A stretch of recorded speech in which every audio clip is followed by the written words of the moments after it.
हरिओम। सज्जनों, हम पिछले 7 श्लोकों का अष्टावक्र गीता का की विवेचना कर चुके हैं। आज हम 8वें श्लोक की विवेचना कर देखेंगे कि अष्टावक्र जी ने राजा जनक को 8वें श्लोक में क्या बताया। हम प्रारंभ करते हैं 8वें श्लोक को।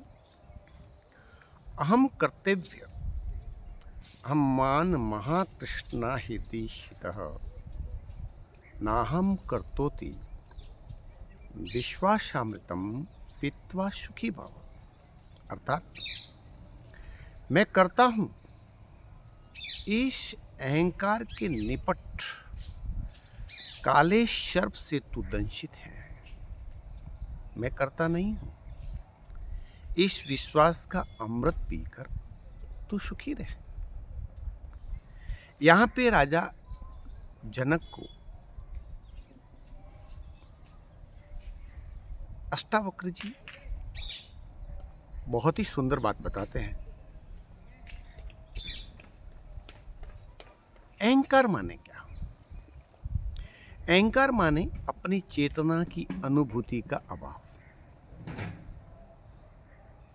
जो है इस संसार में वो ये शरीर है और ये शरीर मैं हूं।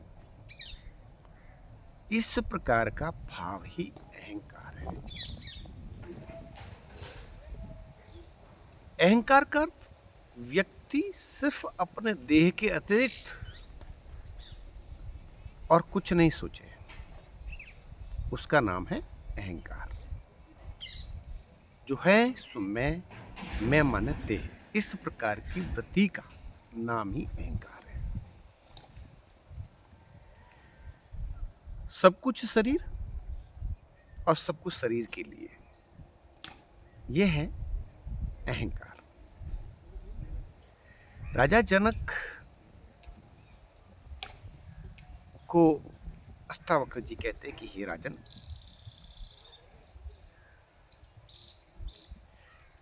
जिस प्रकार से किसी व्यक्ति को कोई काला नाग, विषधारी नाग डस जाता है और उसे जिस प्रकार से उस विष के प्रभाव से वह जिस प्रकार से उसको नशा छा जाता है, एक तरह से वो जो बेहोशी की हालत में चला जाता है, ठीक अहंकार भी एक वैसा ही विष है। जब तक इस बेहोशी से न निकला जाए, जब तक इस नशे से न निकला जाए, चेतना की अनुभूति होना असंभव है। तो सबसे पहले अपने अहंकार की वृत्ति से बाहर निकलना। अष्टावक्र जी कहते कि हे राजन, नाहम कर्तेति विश्वासामृतम पीत्वा सुखी भव।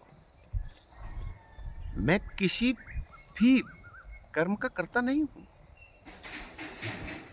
इस प्रकार का विश्वास जब अपने अंदर पैदा होता है तो समझना चाहिए कि अहंकार वृत्ति का अभाव है। और अगर ये वृत्ति बनी रहती है तो पशु जीवन ही हमारा जीवन होता है। व्यक्ति के जीवन में अमृत की कोई आकांक्षा नहीं है, चेतना की कोई आकांक्षा नहीं, मुक्ति को कोई आकांक्षा नहीं। सिर्फ देह के भरण पोषण के लिए जीना, इसके सुख के लिए जीना मनुष्य जीवन कदापि नहीं हो सकता। मनुष्य जीवन का ना तो ये कोई लक्ष्य है, ना ही मनुष्य इससे कभी सुखी हो सकता है। इसलिए हे राजन,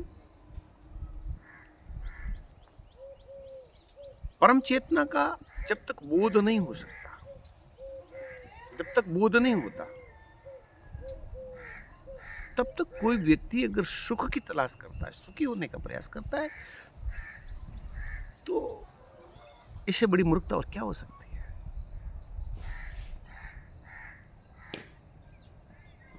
अष्टावक्र जी कहते हैं कि ये जो विष है अहंकार का, ये तुम्हारे ऊपर ना चढ़े, ये अहंकार की वृत्ति तुम्हें ना डसे नाग की तरह। इसका छोटा सा उपाय है कि इस अज्ञानता से बाहर निकलो कि मैं मात्र देह नहीं हूं, इस देह के अतिरिक्त भी हूं मैं, परम चेतना ही मेरा स्वभाव है।